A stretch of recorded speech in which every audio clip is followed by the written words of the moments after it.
The snow was falling with an intensity that made it seem as if the entire world was slowly being erased. The streets were almost empty. Only a few dim lights flickered from the homes that stood firm against the cold. At that hour, no one should have been outside. No one. Except Helen. Helen, a 62-year-old woman, walked with steady steps while gripping her grey coat tightly. She had gone out to buy medicine for her sick sister and decided to take a side street on her way back to avoid the main avenue, now clogged with cars trapped under the storm. The wind was brutal. It whipped her face with the precision of an icy lash. And yet, what she was about to find would force her to stop in her tracks. A few meters away, barely distinguishable through the white haze created by the swirling snow, Helen noticed an unmoving figure sitting on a bench in the small neighborhood park. A dark shape, rigid, inexplicably still. She squinted, trying to get a better look. It didn't move. It didn't seek shelter. It didn't even seem aware of the weather. As she took a few more steps forward, the figure became clearer. It was an elderly man. His back, though bent by age, held a certain straightness, as if some internal force still commanded him to sit upright. He wore an old faded green military jacket with patches that had nearly lost their color. Snow piled on his shoulders and cap, as if the world itself had forgotten him there. Helen felt her chest tighten. She had seen people sitting in that park many times, but never in a storm like this. No one remained seated under such a merciless sky, and yet this man showed no sign of protecting himself. He was simply there, alone, untouched, as if he had accepted his fate. "Sir, are you all right?" she asked, her voice trembling, not only from the cold, but from the unsettling feeling that washed over her. The old man slowly raised his head. Helen saw then a pair of incredibly clear, pale blue eyes. Eyes tired, but not broken. They were the eyes of someone who had seen too much and survived more than any human being should have to bear. He didn't answer right away. He looked at her as if he needed to confirm she was real, that she wasn't just another shadow in the white landscape surrounding him. At last he spoke. "I'm fine, ma'am. I just needed to sit for a moment." His voice was soft, but there was something strange in it. Not fear, not physical pain, more like the resignation of someone who had stopped expecting anything from the world. Helen noticed his hands were trembling, not from nerves but from the extreme cold, and still he kept them tucked inside the pockets of his jacket as if he were protecting something valuable, something he didn't want anyone to see. "You're going to get sick if you stay out here," she insisted. "Come with me, I can help you." The old man shook his head, barely a motion. "I don't want to bother anyone." Helen felt that sentence pierce straight through her. How many times must a person feel unnecessary before believing that asking for help is a burden? The snow kept falling, denser, quieter, crueler. The old man didn't seem afraid of it. He seemed used to waiting through storms. Helen took one step closer. Something about his posture, this mixture of broken dignity and absolute solitude, forced her to stay. She didn't know why. She didn't know who he was. She didn't know what he was protecting inside that faded green jacket, but she sensed it. This was no ordinary encounter. It was the beginning of something that would change the rest of her life, and she had no idea what that old man was hiding beneath the snow. Helen stood there for a moment, watching the old man, unsure if insisting again would make things better or worse. There was something about him, something quietly commanding, that told her he was not a man accustomed to being helped, and yet something deeper told her he desperately needed it. She moved slowly, deliberately, as if approaching a frightened animal. "I'm Helen," she said softly. "What's your name?" The old man hesitated, his breath visible in short, uneven clouds. His fingers curled tighter inside his pockets. Finally, in a voice that carried decades of stories he had never spoken out loud, he answered, "My name is Arthur." Helen nodded, repeating the name silently. Arthur. It suited him. Timeless, solid, unmovable, like someone carved from another era. Arthur didn't look away. His pale blue eyes locked onto hers, and for a moment she felt as if he were studying her with the precision of a soldier assessing a situation, not out of suspicion, but out of habit. Old habits that didn't die with age. Old instincts born in places far colder than this storm. "Arthur," she said gently, "you shouldn't be sitting out here alone. It's dangerous." A faint smile, barely perceptible, crossed his lips. "Danger," he murmured. "And I are old friends." Helen didn't know how to respond to that. She simply stood there, caught between concern and an inexplicable pull to understand this man. Up close, she could see the details the snow had hidden, the deep lines carved into his face, not just from age, but from hardship. The scars, small, nearly invisible, that decorated his skin like faint memories. The slight tremor in his jaw, not from fear, but from sheer exhaustion. And then there was his posture. Even sitting in the snow, Arthur held himself in a way she recognized from documentaries and newsreels. His back straight, shoulders squared, chin steady. It was the stance of someone who had once been trained not to give in, not to collapse, not to break. He might have been old now, but the soldier in him had survived. Still, Helen wasn't blind. She could see the trembling in his legs, the way his breathing quickened after every gust of wind. He was struggling silently, stubbornly, but what struck her most was the emotion behind his eyes. They weren't the eyes of an ordinary old man. They were the eyes of someone who had lived an entire lifetime in places he wished he could forget. Someone carrying invisible weight, someone who had been strong for too long. And then Helen noticed something else. The snow that fell on Arthur didn't melt. It stayed on him, clinging to his jacket and hair, as if he didn't radiate warmth anymore. As if life itself had dimmed in him. It made him look ghost-like. Half here, half somewhere else. "Arthur, were you waiting for someone?" she asked softly. His gaze drifted past her, toward some invisible point in the distance. "No," he said, "just remembering." The way he said it sent a shiver down Helen's spine, not from the cold, but from the quiet ache in his tone. A man doesn't sit alone in a snowstorm unless he's haunted by something stronger than weather. Helen tried again. "Why here? Why this bench?" Arthur inhaled slowly, and Helen could see the pain that came with the memory he was summoning. "This was the last place," he whispered, "where life made sense." Helen's heart tightened. She didn't know what story lay hidden behind those words, but she knew instinctively that it was a story soaked in loss, in love, in the kind of grief that doesn't fade with time. A tear slipped down Arthur's cheek, freezing before it reached his chin. He didn't wipe it away. Helen had approached him thinking she was helping a stranger, but now she understood. Arthur wasn't just an elderly man in the snow. He was a man sitting beside a memory so powerful it had pulled him. Back to this place after decades, and whatever he was holding inside that jacket, it was connected to that memory, and it was breaking him. Helen wasn't the type of woman who gave up easily, especially not when human life was at stake. But Arthur was testing the limits of her patience and her compassion. There was a heaviness around him, a quiet boundary built from decades of silence. It wasn't hostility. It was something far more heartbreaking, a man who believed he no longer had the right to be cared for. She took a cautious step closer, her boots crunching in the snow. "Arthur, please," Helen said, her voice gentle but firm. "You can't stay out here. Your hands are shaking. You're freezing."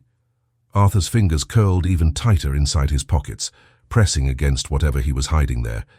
His jaw tightened, not in anger, but in determination. For a moment he didn't look like a frail man at all. He looked like a soldier bracing for an order he intended to disobey. "I told you," he said quietly. "I'm fine." Helen exhaled, a cloud of condensation floating from her lips. "No, you're not. You're freezing. Anyone can see that." Arthur looked away, staring at the swirling snow as if it were an old companion. "If I wanted warmth, I'd have gone home." Helen paused. Home. He said it without conviction, as if home was not a place he belonged anymore. She tried again. "Then why stay here?" Arthur didn't answer. Instead, he shifted slightly on the bench, and Helen saw his shoulders tense almost imperceptibly, as if he expected her to reach for him. He was resisting, not out of pride, not out of stubbornness, but out of fear. The fear of letting someone close, the fear of being seen. Helen knew that look. She had seen it once in her father, a Korean War veteran who never spoke about what he'd lived through. She recognized the twitch in the jaw, the tightened posture, the eyes that scanned the environment even when the body was exhausted. It was the instinct of a soldier who had learned survival the hard way. "Arthur," she said softly, "is someone looking for you? Do you have family nearby?" His eyes flickered, just once, barely noticeable. "No," he murmured. "No one's looking for me. Not anymore." The sadness in his voice hit her like a cold gust. He wasn't being dramatic. He wasn't exaggerating. He was telling the truth. Helen felt a deep ache in her chest, but she didn't dare show pity. Men like Arthur didn't accept pity. They barely accepted kindness. "Will you at least stand up?" she asked. "Just for a moment. Let me walk you to the cafe around the corner. It's warm there. We can sit, talk, or not talk. You don't have to say anything." Arthur shook his head slowly. "I can't," he whispered. The words were simple, but the pain behind them was enormous. "Why not?" Helen asked gently. With a trembling breath, Arthur's hands pressed even tighter against his chest, where the hidden object was tucked beneath his jacket. His fingers dug into the fabric as if he feared it might disappear. "I just can't," he repeated, his voice cracking for the first time. Something inside Helen shifted. Whatever he was holding wasn't just an object. It was emotional TNT, something powerful, fragile, and deeply personal. "Arthur," she said softly, "what are you holding in your coat?" His eyes snapped to hers, sharp, guarded. For the first time since she found him, a flicker of panic crossed his face. He didn't answer. He didn't have to. His silence was the answer. Whatever he was guarding, it mattered more to him than his own safety, more than the cold, more than the storm. Helen realized then that Arthur wasn't resisting her. He was resisting the world, resisting the moment he would have to face whatever he had kept hidden for a lifetime.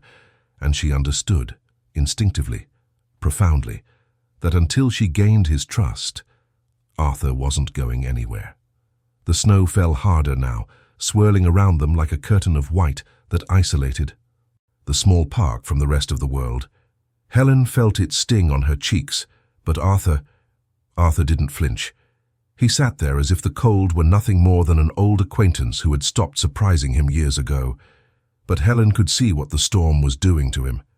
The snow caught in his eyebrows, clung to his lashes, settled into the deep wrinkles lining his forehead. His skin, thin and pale with age, had taken on a bluish tint, and yet he didn't seem to notice. Or perhaps he noticed, but he didn't care. "Arthur," Helen said softly, "you're freezing." He blinked slowly as if returning from somewhere far away. "This isn't the coldest place I've been," he murmured. Helen swallowed hard. She didn't need details to understand what he meant. The war had left its fingerprints on him, etched deeply into the landscape of his face. His cheeks were hollow, as if years of quiet suffering had carved them out. The small scar on the bridge of his nose, barely visible under the frost, hinted at a past injury. His lips were cracked, trembling, but held tight with the stubbornness of someone who refused to show weakness. "What are you thinking about?" Helen asked gently. Arthur shook his head a little. "The past. The past." That vast, heavy word sat between them like an invisible monument. Helen lowered herself slightly, crouching so she could see his face more clearly. He didn't move away, but he also didn't lean into her presence. He remained perfectly still, like a statue shaped by grief. The wind picked up, whipping snowflakes sideways. Helen instinctively raised an arm to block the gusts from hitting Arthur directly. It was a small gesture, but the kind of gesture that implied care, something he no longer expected from anyone. Arthur's eyes flicked to her arm, then back to her face. Something shifted in his expression, not quite acceptance, but a softening, a recognition. "You should go home," he said. "Someone's probably waiting for you." Helen smiled. "Sadly, no one is waiting for me tonight. Arthur lowered his gaze. "I'm sorry." "It's all right," she replied quietly.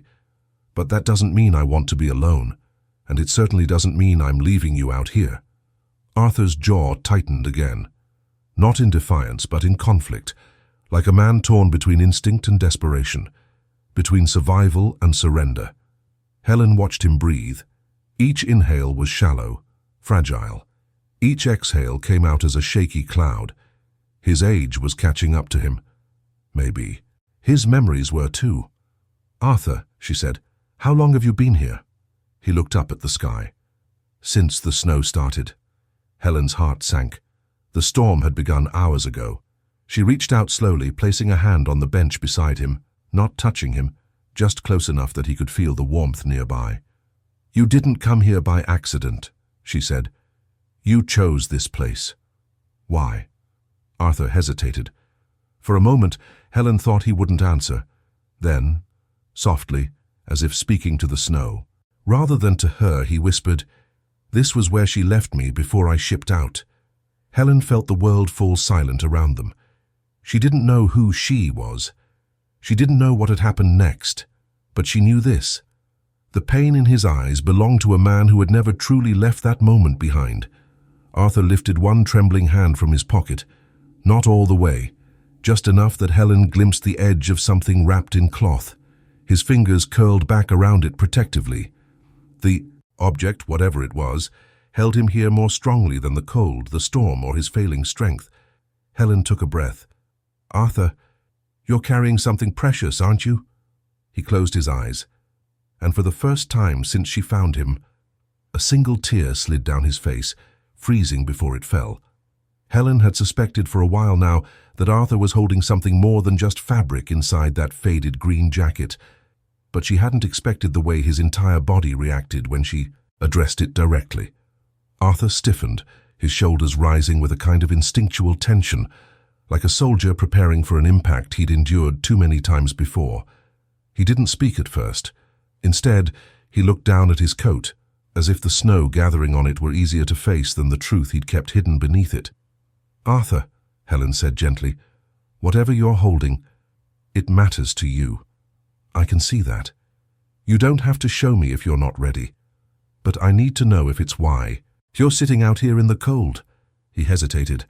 A long, trembling breath escaped him, one that carried years of unsaid words.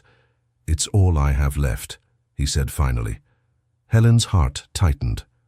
"All you have left of what?" Arthur didn't answer. Instead, his shaking hands slowly withdrew from the pockets, both palms cupped around a rectangular shape wrapped in cloth. Even before he fully revealed it, Helen sensed its weight, the emotional kind, not the physical one. The cloth was a frayed piece of military fabric. Its original olive-green tone faded into something closer to grey. It looked old enough to have survived a war. Maybe it had.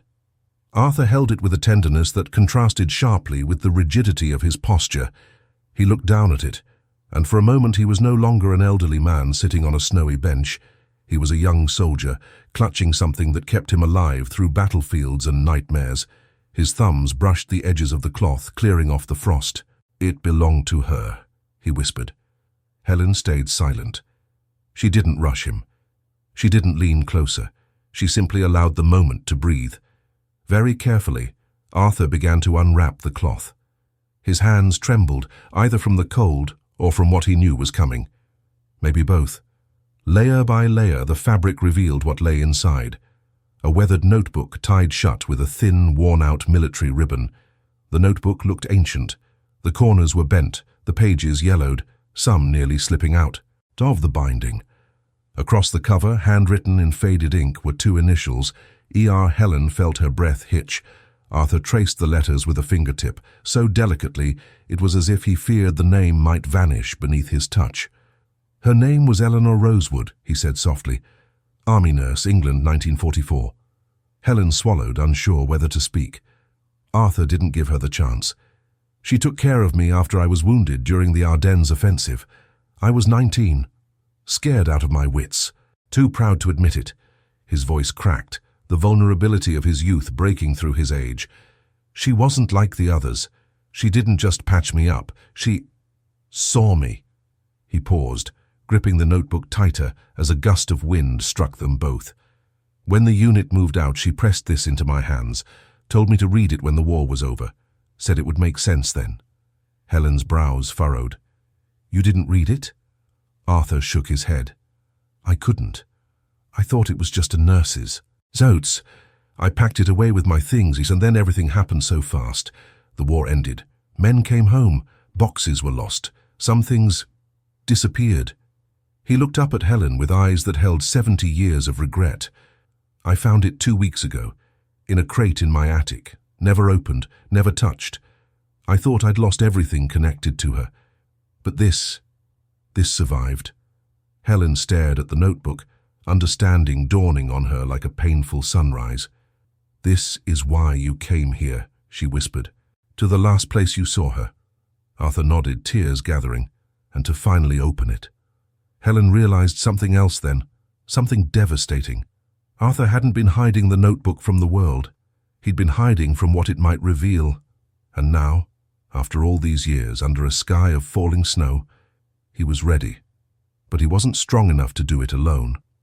Arthur held the notebook as if it were made of glass, fragile, irreplaceable, sacred. Helen watched him, realizing that what he carried wasn't just an artifact of the past. It was a heartbeat sealed in paper, a memory preserved by time, a love story that had never been allowed to finish.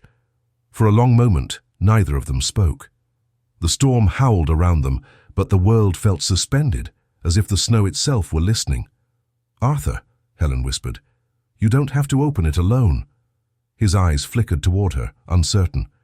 I don't know if I can open it at all, he admitted. It's been sitting in my attic for decades, and I still feel like that 19-year-old boy, scared of what's inside. Helen nodded gently. What are you afraid of? Arthur stared down at the faded initials, E.R. That she loved me, he said quietly. Or that she didn't. The honesty in his voice struck her deeply. For a man who had survived war to fear a handful of pages, it showed how much Eleanor had meant to him, how deeply she had carved herself into his soul. Slowly, Arthur loosened the ribbon holding the notebook shut. The knot, stiffened by age, resisted him. His trembling fingers struggled against it, and Helen instinctively reached out. May I? She asked. Arthur hesitated, then nodded. Helen carefully untied the ribbon, feeling it crack slightly under her touch. She handed the notebook back to him with both hands, as if passing him something holy. Arthur rested the notebook on his lap. His fingertips brushed the cover, and the moment he opened it, a faint scent escaped. Old paper, dust, and the ghost of lavender. Helen imagined Eleanor's hands touching those same pages, writing in the dim light of an army tent, or on a cold bunk surrounded by wounded soldiers. The first page revealed a delicate script. If this notebook ever finds its way to you, Arthur Hayes, then some part of me must have survived. Arthur's breath froze, not just from the cold, from the memory of her handwriting. I never knew she wrote this, he whispered. Helen remained silent, afraid that any sound would break the fragile moment. Arthur continued reading. I don't know if I will make it through the winter, but I want you to know something. You are the bravest soul I have ever met, and if the world allows it, I hope you find happiness again someday. A tear fell onto the page, soaking into the old paper. Arthur wiped his eyes clumsily. I thought she forgot about me. All these years, I thought she moved on. Helen placed a gentle hand on his arm. People don't write words like that when they've moved on. Arthur turned the page with care, as if the slightest pressure might erase her voice forever. The next pages were filled with sketches, small drawings of field tents, wildflowers near the medical station, wounded soldiers sleeping, and once a young man's face. Arthur froze. It was him, drawn with delicate lines, captured with loving precision, the eyes, the jaw, the way he smiled despite the pain. Eleanor had held on to him long after he left. She had drawn him, remembered him, carried his image with her. Arthur couldn't breathe for a moment. I never knew, he choked out. I never knew she felt any of this. Helen felt her own eyes sting. The snow around them seemed to fall more quietly now, as if giving the two of them space to mourn what could have been. Arthur flipped to the final pages. The handwriting grew shakier, the ink lighter. "They are moving us closer to the front lines. If anything happens to me, I hope someone sends this to your unit. You deserve to know you were loved." Arthur shut the notebook gently, clutching it to his chest. "They never sent it," he whispered. "They never told me she died. They just let me believe she left me." Helen's voice trembled. "Arthur, I am so sorry." He shook his head slowly. "No, I'm the one who should be sorry. She wrote all this for me, and I didn't read it until now." He held the notebook tighter, tears sliding down a face carved by war and winter. "It took me 70 years, he whispered, "to hear her love." Helen placed her hand over his. "But you heard it now, and she's still with you, right here." Arthur looked down at their hands, hers warm, his trembling, and for the first time that night, he didn't pull away. Arthur held the notebook against his chest as if it were the only warm thing left in the frozen park. Helen watched him closely, not intruding, not rushing, simply standing as a witness to a chapter of his life that had remained sealed for more than 7 decades. Snowflakes clung to his eyelashes, yet he didn't blink them away. His eyes were fixed on something far beyond the present moment. "Arthur," Helen said softly, "do you want to tell me what happened to her?" He exhaled slowly, the breath shaking as it left him. "I haven't spoken her name aloud since 1945, he whispered. "Not once." Helen didn't respond. She knew this wasn't a story that needed prompting. It was a story that needed releasing. Arthur looked down at the initials on the notebook, E.R. "Eleanor Rosewood," he murmured. She was unlike anyone else. His gaze drifted somewhere distant, somewhere only he could see. "When I first met her, I was barely alive," he continued. "I had been hit by shrapnel during the Ardennes. They brought me into the field tent on a stretcher, and I remember thinking I wasn't going to make it through the night." Helen leaned slightly closer, listening.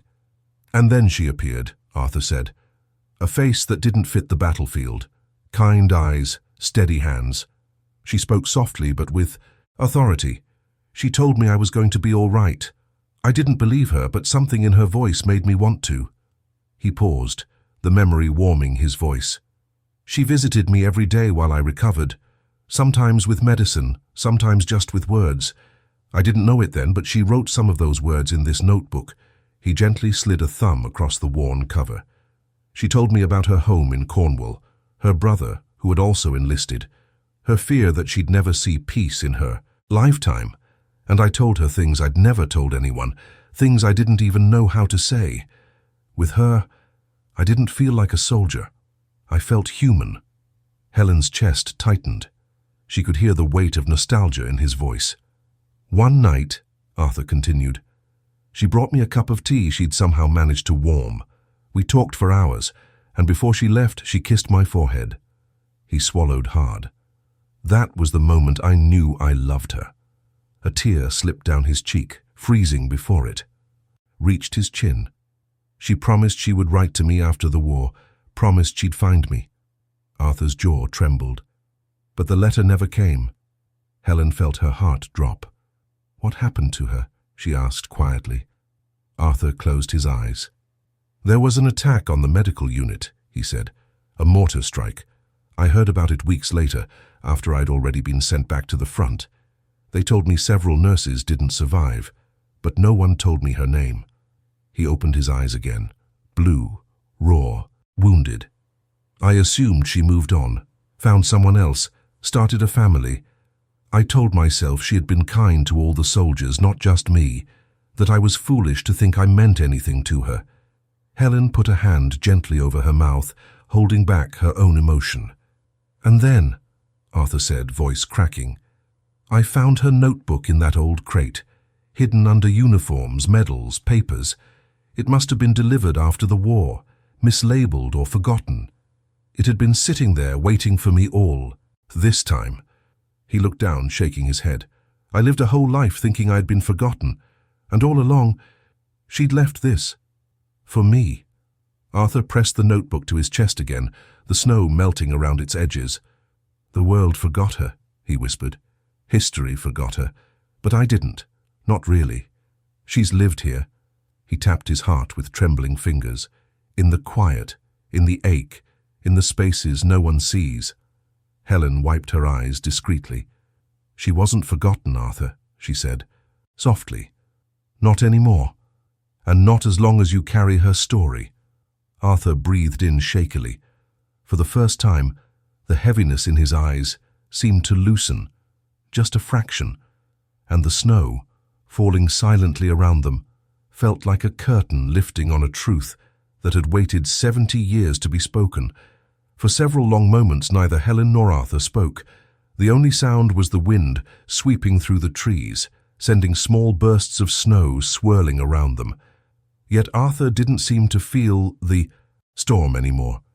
His body was in the present, but his heart, his mind was somewhere decades behind them, retracing steps he had once sworn he'd never revisit.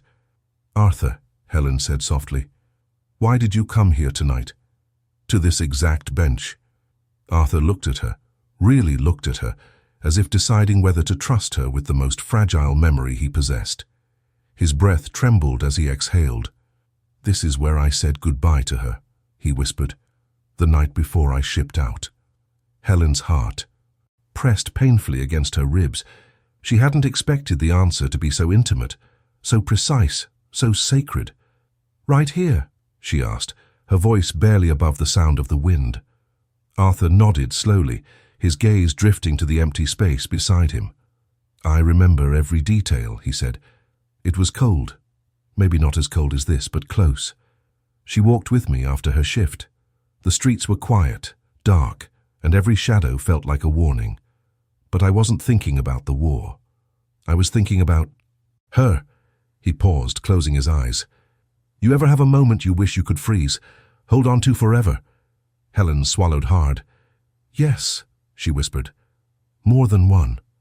Arthur nodded softly, grateful for her honesty. That night, he continued, she stood right here. She took my hands and told me not to die, not in the way most people say it, out of fear or politeness. She said it like a command, like an order. She said she believed in me. And then, his voice cracked. She tucked this notebook into my coat without saying a word about it. I didn't realize what it was until I felt the shape under the fabric. I meant to open it. I meant to. Helen reached out and gently placed her hand on his arm, a gesture of grounding, of presence. You were a 19-year-old boy going to war, she said. You did the best you could. Arthur's lips trembled, not from the cold, but from the weight of memory. I walked away from her, he whispered, not knowing it was the last time. The wind blew, harder, but Helen barely noticed. She could feel the depth of Arthur's grief, the way it had seeped into the foundation of his life. A loss unspoken becomes a shadow, and Arthur had been living with that shadow for 70 years. So tonight, Helen said gently, you came back to the place where you left her. Arthur nodded. When I found the notebook, when I realized what she had left inside it, I didn't know what else to do. I felt like I'd been thrown back in time. My hands shook so badly, I could barely hold it. He looked down, his voice breaking. I needed to come back. I needed to face the moment I'd been running from. Helen felt her throat tighten. Arthur, you came here to say goodbye. He didn't answer right away. When he finally did, it was just a whisper. No, I came here to say I'm sorry. The simplicity, the raw humanity of that confession shattered something in Helen. Arthur clutched the notebook again. I lived a whole life without her. I married someone else. I had children, grandchildren. But I never told anyone about the girl who held my heart for a moment so brief it barely existed. I buried her memory so deep that I forgot she was real. Helen's eyes brimmed with tears. But she was real, Arthur, she whispered. She loved you, and you loved her. That's real even if the world never saw it. Arthur looked around the snow-covered park, as though searching for the ghost of a 19-year-old nurse with gentle hands and brave eyes. For 70 years, he said, I've been trying to walk forward. Tonight, I walked back, and the snow fell quietly around them, as if wrapping the moment in white cloth, like a memory finally being honored. Helen could sense it, the shift in Arthur's breathing, the trembling inside his chest, the way the notebook seemed to anchor him and undo him at the same time. There is a particular grief that only those who have loved deeply and lost suddenly ever truly understand. It doesn't scream. It doesn't rage. It lingers, quiet, patient, loyal to the wound it created. That was the kind of grief sitting beside her on the snowy bench. "Arthur," Helen whispered, "you don't have to carry this alone anymore." He didn't respond, not with words. Instead, he lifted the notebook slightly, pressing it closer to his heart. Helen could see how tightly his fingers gripped the edges, how the tremor in his hands wasn't just from the cold, it was from everything he had held inside for decades. Unspoken love, unprocessed, loss, unanswered questions. "It shouldn't hurt this much," Arthur finally murmured. "After all these years, after everything that's happened in my life, it shouldn't still feel like this." Helen shook her head softly. "Love doesn't expire, Arthur. It doesn't follow the rules of time." He winced, an expression so fragile she thought he might break from it. "I moved on," he whispered. "I loved my wife. God knows I did. She was kind. She was patient. She deserved more than the parts of me I couldn't give." Helen didn't interrupt. When people open the door to their pain, you don't close it for them. "But there were days," Arthur continued, "when I would wake up with a feeling in my chest, like a name I couldn't remember, like a shadow I couldn't recognize. I didn't know it then, but it was her. It was Eleanor." He covered his face with one shaking hand, his breath unsteady. "I buried her memory so deep, I didn't even know it was there." Helen felt a tear slip down her cheek. She didn't wipe it away. Arthur lowered his hand slowly. "When I found that notebook, everything came back, the smell of the tent, the sound of boots on frozen ground, the way she said my name, like she wasn't afraid of anything, not even the war." His voice cracked. "And I realized I had been grieving without knowing who I was grieving for." Helen placed her hand over his, not forcing, not pulling, just offering warmth. "Grief doesn't disappear just because time passes," she said. "It waits for the moment we're finally ready to feel it." Arthur turned his gaze toward the swirling snow. "I'm 86 years old," he whispered. "My hands shake. My legs fail me. I can't remember where I put my glasses half the time." He laughed weakly, then fell silent. "But I remember her.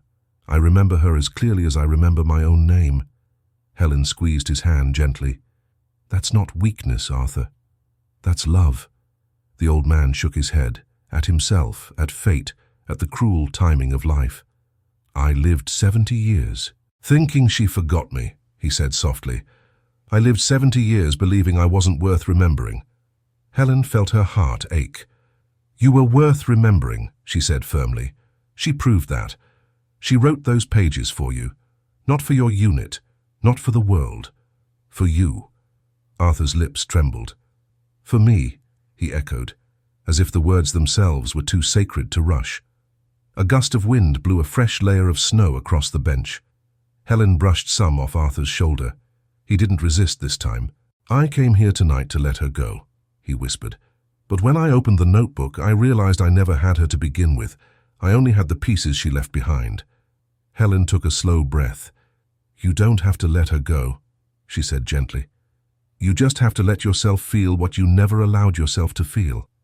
Arthur closed his eyes, tears slipping through the wrinkles time had carved. "I'm tired, Helen," he whispered. "I'm tired of surviving. Not physically tired, emotionally, spiritually." A man who had outlived everything except his heartbreak. Helen wrapped her arm around him. He didn't pull away. For the first time since she found him in the snow, Arthur allowed himself to lean on someone. The snow had softened, drifting down in quiet, gentle flakes, as if even the sky sensed the fragility of the moment and refused to interrupt it. Arthur sat hunched forward, the notebook clutched to his chest, the weight of 70 years of unspoken grief finally released into the cold evening air. Helen stayed beside him, her arm around his trembling shoulders. She didn't rush him, didn't try to fix what couldn't be fixed. She simply offered the one thing he had been denied for decades: presence, warmth, witness. After several long moments, Arthur inhaled shakily. "I don't know what to do now," he murmured. His voice sounded small, like a young man lost behind an old man's shell. Helen tightened her arm around him. "You don't have to know," she said gently. "You just have to stand up. One step, that's all." Arthur gave a weak, humorless laugh. "Standing up hasn't been easy for a long time." Helen smiled softly. "Then take my hand." She extended her hand without hesitation. For 1 second, Arthur stared at it, a gesture so simple yet one he didn't trust himself to accept. A lifetime of surviving alone makes the smallest act of connection feel like stepping off a cliff. But finally, slowly, painfully, Arthur reached out and placed his hand in hers. His palm was ice cold, fragile but alive. Helen helped him rise from the bench.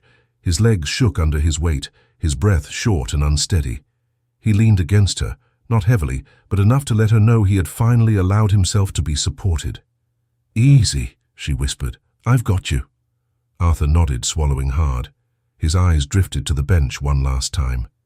"This is where she stood," he said. "Right here, in this exact spot." Helen followed his gaze. She didn't see an empty bench in a snowy park. She saw what he saw. A young nurse with soft eyes and a brave heart, standing in the cold, saying goodbye to the love she never got to keep. Helen squeezed his hand again. "She would be glad you came back." Arthur's voice cracked. "I hope so." They took a single step forward together, and Arthur stumbled, letting out a quiet cry of pain. "Arthur!" Helen caught him, steadying him. "Are you all right?" He nodded weakly. "My knees.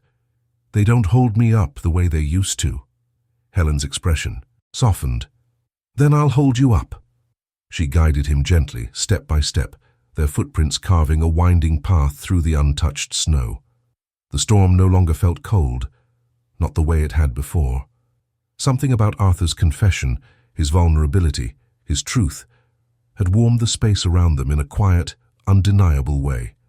After several careful steps, they reached the edge of the path leading out of the park. A street lamp flickered overhead, casting a soft golden glow on the snow.